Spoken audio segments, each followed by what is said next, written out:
Hi, writer friends, and welcome to Right Away After Party. We're so glad you're here, and I am Nick, And I'm Kath.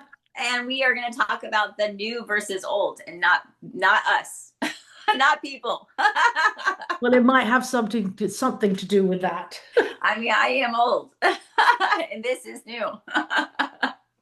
No, just joking. We were going to talk about when you take an old manuscript, something you worked on, years ago, or something you were noodling with, and bringing it to the forefront to work on, today. The new you, the new you, old work.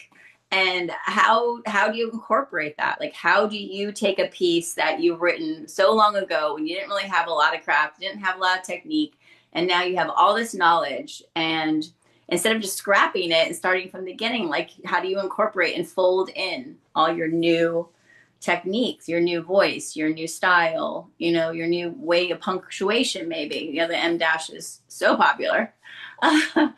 But like, how do you do that? So we're gonna break it down into three segments, the first one being the discovery. So Oh, she's so organized this morning. I love it. Come on, Nick. so let's talk about discovery. So what do you do when you first open up a brand new, old, brand new manuscript to yourself? Interesting. What do you do, Nick? Well, I know, like, I sit there and I read it through as a reader. I try to read it through as a reader and see if the story arc is still there, see if the plot holes are there, see what, can be added or flavored up. I try to judge it in the sensibility of the marketplace today versus when I wrote it, and see if it actually like has some merit. Okay, so let me ask you a question. When Hmm. you say you pull out an old manuscript, Hmm. how old? Oh my gosh. When does your manuscript become old? Well, I mean, I think that because the market is always changing, the commercialism is always changing, and then but also history always repeats itself too. So you have to kind of take that into the consideration. But like for me, it's like I have manuscripts all the way back from like 2010, 2007. I mean, we're talking like I have a manuscript back from 1994.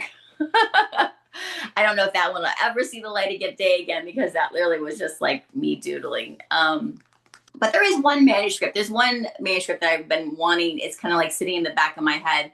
And I wrote it back in 2003 and finished it in 2005 and revised it again in 2011. So that one just kind of has always been on the back of my mind. That's my book about fairies, and it's a whole community of fairies. Um, and so to make it new and to, take the new and the old, I had to implement one criteria. But how do you discover an old manuscript? We have 1 minute and 35 seconds to tell us, Oh, Scott. well, I'm still grappling with the idea of how old, when does it become old? I suppose what you mean is a manuscript that we haven't physically touched or worked on for 2 years, maybe? Yeah, I think 2, 3 years is relatively old. Okay, because I'm sitting here and looking on my shelf. I have a few really old, like you, really old manuscripts.